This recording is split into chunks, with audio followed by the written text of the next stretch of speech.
Allez, bonjour à toutes et à tous. On se retrouve pour un nouvel épisode, qui est un épisode un peu épais. J'espère que je ne vais pas être trop long et en même temps, quelques 10 mois après ce qui s'est passé, c'est important que vous ayez bien à l'esprit, la séquence, des événements. Bon, vous avez bien compris qu'en cette fin d'année 2021, on a subi un certain nombre de trahisons de la part de Nathalie Biquet. On est tout à fait conscient que Nathalie Biquet, a été élue maire. Et personne, même si évidemment, hein, beaucoup de rumeurs circulent ou beaucoup de personnes essayent de nous faire jouer un rôle qui n'était pas le nôtre, hem et imaginent qu'on a envie de prendre la place de Nathalie Biquet. Non, on a bien compris que c'était le maire et on a bien compris que depuis ce 1 an et demi, donc fin décembre 2020, enfin en décembre 2021, on n'a pas influencé grand-chose, on n'a pas pu mettre en place grand-chose. Et que, on est en face d'un maire qui, de manière, assez régulière, se place dans une sorte d'autocratie avec une petite cour, de courtisans avec lesquels, bien évidemment, elle discute et puis, une grande majorité, d'élus, qu'elle, néglige, voire qu'elle méprise, voire pour lesquels elle a imaginé, s'en séparer, dans les semaines et les mois à venir. Donc on ne peut pas dire qu'on a une grande forme, en ce mois de décembre 2021. Mais on apprend quelque chose qui va être la goutte pardon, qui va faire déborder le vase.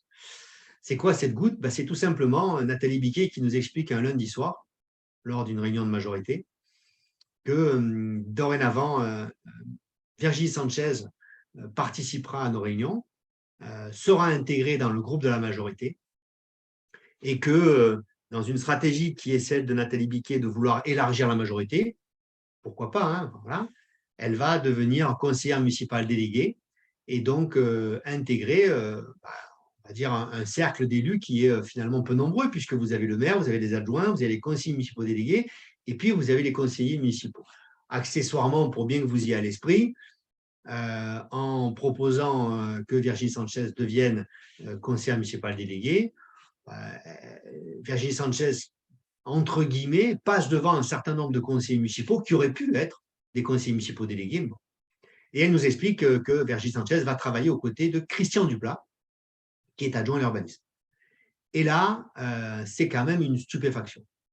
Une stupéfaction parce que on ne comprend pas ni l'intérêt arithmétique de faire rentrer Virginie Sanchez dans notre majorité, ni l'intérêt stratégique, puisque je vous rappelle que Nathalie Biquet n'a pas voulu soutenir Damien Gutiérrez parce que Damien Gutiérrez, venant du Rassemblement national, le président du conseil départemental et son principal collaborateur, M. Voyenne, lui avait expliqué qu'il était impossible de soutenir Damien Gutiérrez. Et donc, on ne comprend pas pourquoi Virginie Sanchez pourrait, alors qu'elle vient elle aussi du Front National, intégrer notre majorité. Et puis parce que, il faut dire les choses honnêtement, on a eu à proposer à Virginie Sanchez pendant la campagne électorale de nous rejoindre. Et à chaque fois, elle nous a claqué la porte au nez. À chaque fois, elle nous a dit qu'elle préférait Sandra Torres et qu'il était hors de question pour elle de venir avec Nathalie Biquet et avec nous-mêmes. Donc ça veut dire que il y a un moment où, ben, vous voyez, la coupe est pleine, quoi. La coupe est pleine. Et donc, on ressort de cette réunion de majorité, fin novembre, début décembre, là, en étant mais stupéfait. Stupéfait, certains stupéfaits, d'autres très énervés, et, et ça ne va pas, quoi. Voilà, ça ne va pas. On fait remonter l'info au directeur de cabinet, Ahmed Touati, qui nous écoute, qui nous entend, comme d'habitude, hein, il fait son boulot, et Nathalie Biquet dit c'est comme ça et c'est pas autrement. Et là, on est un peu KO. On est un peu KO parce qu'on se dit, mais qu'est-ce qui va se passer? Est-ce que l'on va se retrouver demain avec une majorité où il va y avoir Sandra Torres qui va intégrer, Bertrand Pin, on parle de Lancelota, puisque je vous rappelle que Lancelota était quand même le soutien de Nathalie Biquet il y a quelques années. Et on se dit, mais ça va devenir quoi cette majorité? Et ça va devenir quoi surtout notre programme, notre ADN? Nous sommes des gens de droite, nous avons été élus sur une coalition de droite, et nous n'imaginions pas avoir une dérive telle que celle-ci. En même temps de cette dérive, vous avez le principal collaborateur de Nathalie Biquet, son ami, qui est Cheikh Mansour, qui quitte LR pour aller chez Horizon, chez Édouard Philippe. Et donc, on se dit, on est en train de se dire, voilà, il y a quelque chose qui est en train de se passer entre il est urgent d'attendre, le fait que Nathalie Biquet veut probablement ne pas me soutenir aux élections législatives et le fait qu'elle est en train d'affaiblir le message de la coalition en faisant rentrer Virginie Sanchez dans la majorité. Et il y a un élu, qui a le courage de dire stop. Cet élu, c'est Christophe Peurière, adjoint au quartier sud, adjoint aussi aux travaux, qui a de grosses délégations, et puis ami de 30 ans de Nathalie Biquet, puisqu'il la connaît depuis qu'ils étaient adolescents. Et Christophe Peurière dit stop, dit je ne veux pas appartenir à une majorité qui est en train d'incorporer Virginie Sanchez dans notre majorité et qui est en train de dévier en fait de ce que nous avions décidé. Et donc tout simplement, il nous invite à rejoindre, on va dire, sa protestation. Il nous lit un courrier qu'il fait à Madame le maire, à Nathalie Biquet et à tous ses élus, où il dit je ne veux pas appartenir à une majorité où il y aura Virginie Sanchez, je ne veux pas appartenir à une majorité où finalement on est en train de perdre le sens de notre identité.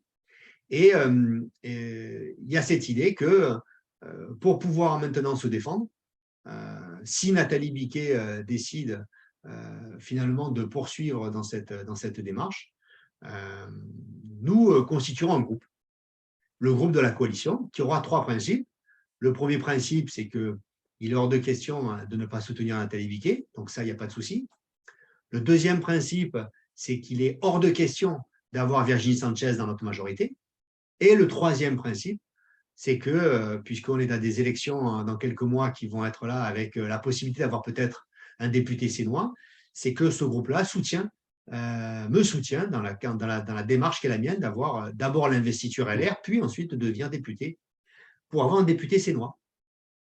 Et il est clair que dans cette troisième démarche, le fait que Virginie Sanchez ait aussi déposé sa candidature chez LR pour être candidate à la députation, alors qu'elle demande à rentrer dans la majorité et qu'elle n'a même pas la décence, quelque part, de finalement respecter à la fois notre majorité et notre victoire, ce qui est un peu cavalier, mais bon, c'est son problème.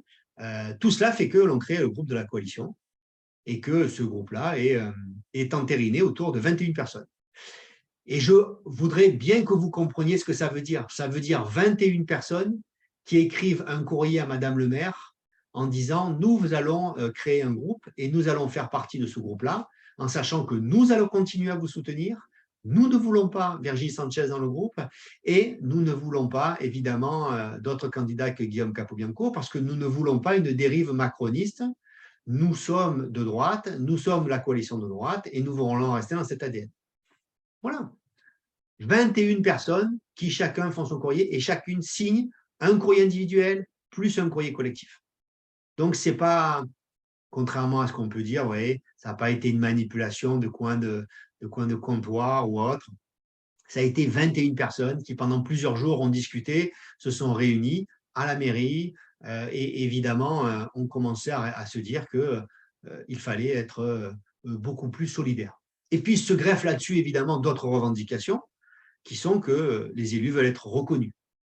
Ils veulent avoir accès à Madame le maire, ils veulent pouvoir défendre des dossiers, ils veulent pouvoir être traités comme ce qu'on a appelé les chouchous, vous savez, hein, du club des 5 hein, de Nathalie Biquet, c'est-à-dire ces gens qui gravitent autour de Nathalie Biquet, qui ont tout ce qu'ils veulent finalement. À chaque fois qu'ils proposent un dossier, c'est superbe. Qui sont aussi sur toutes les vidéos, toutes les photos de Madame le maire. Et là aussi, il y a un certain nombre de nos amis élus qui souffrent de ce manque de reconnaissance. Et donc, ça se greffe. Et donc, on le dit, on dit à Nathalie Biquet, on le porte haut. Et à l'occasion, évidemment, d'une réunion de majorité, on lui dit qu'on va créer un groupe et qu'il est hors de question de continuer à laisser aller cette dérive. Voilà, donc le deal est assez simple. On garde le maire, mais on change de management. On n'incorpore pas de nouveaux membres de la majorité, surtout venant d'une liste qui a été aussi odieuse avec la nôtre et Nathalie Biquet en particulier, on n'incorpore pas de ces nouvelles personnes, on s'appuie sur la majorité, on est 36. On a de quoi faire sur 49, vous voyez, je veux dire. Et dans ces 36, ben, nous sommes 21 à vouloir un changement de management. Alors évidemment, c'est de l'arithmétique de primaire. Quand on est 36 et qu'à l'intérieur, on est 21, vous avez bien compris qu'on est la majorité, la majorité. Et là, évidemment, cette majorité, la majorité, elle a fait extrêmement peur à Nathalie Biquet, qui a vacillé et qui prend des réflexes probablement qu'elle a dû apprendre ailleurs. Et elle décide d'acheter les uns avec les autres, après les autres. Elle décide de menacer les uns après les autres. Et moi, j'ai été le témoin de cet achat, puisque, comme par magie, elle fait appeler son chef de cabinet, Patrick Ponce, qui me dit « Guillaume, est-ce que tu es disponible? Madame le maire voudrait faire une vidéo avec toi pour te soutenir dans le cadre de l'investiture LR. » Ah, ça y est, il n'est plus du tout urgent d'attendre. Ça y est, d'un coup, Nathalie Biquet se rend compte que oui, effectivement, on est en décembre, quasiment mi-décembre. Oui, c'est assez légitime de dire publiquement qu'elle me soutient. Alors attention, elle le met dans un WhatsApp au sein du groupe de la majorité pour que ce ne soit pas tellement voyant quand même. Il ne s'agirait pas de faire un article dans Var Matin de soutien. Hein. Non, non, bien sûr. C'est une petite vidéo, mais c'est quand même une vidéo où elle fait quoi? Ben, elle essaye de m'acheter. C'est-à-dire qu'elle se dit, en soutenant Guillaume pour les prochaines élections législatives, notamment dans la démarche de l'investiture, il va renoncer à la coalition, il va renoncer à être dans ce groupe, et de là, le groupe va partir en quenouille. Ben, oui. Sauf que, ben non, moi je suis pas, j'ai pas de gloire particulière à vous dire que je suis pas achetable, hein, mais moi c'était pas du tout ça ma démarche.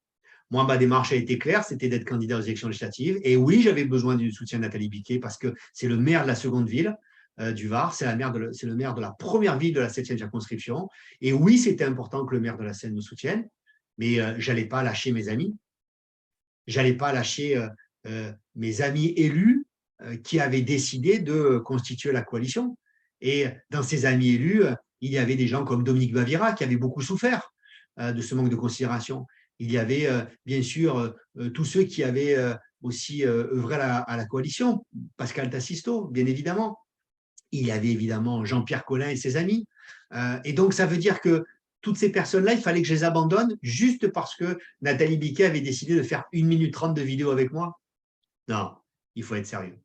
Et donc, bien évidemment, au conseil municipal de décembre, le dernier conseil municipal de l'année, à la fin du conseil municipal, je prends la parole et j'explique à Nathalie Biquet que nous allons constituer un groupe qui s'appelle la Coalition.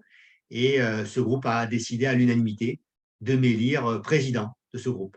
Voilà. Et là, évidemment, le monde s'est écroulé autour de Nathalie Biquet puisqu'elle s'est dit comment ça, je ne comprends pas.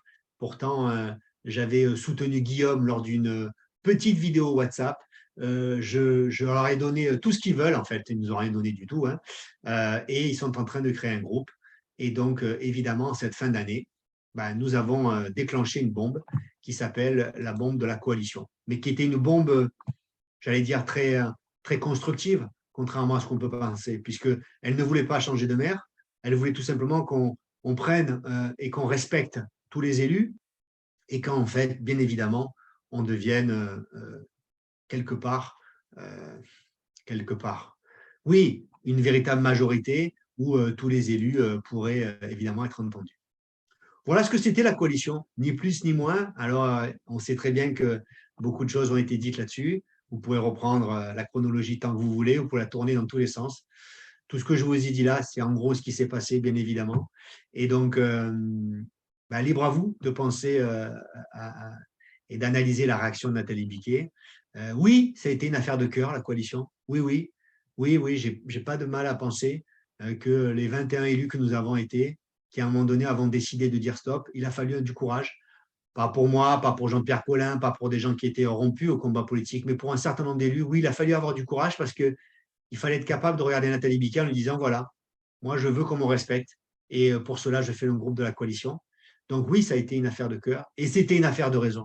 Pourquoi c'était une affaire de raison? Parce qu'il était extrêmement raisonnable de faire ce groupe pour tout simplement stopper une dérive macroniste que Cheikh Mansour avait initiée en allant vers Horizon, stopper une sorte d'entrisme de la part de Virginie Sanchez. D'ailleurs, on comprendra bien ce qui va se passer après. Hein.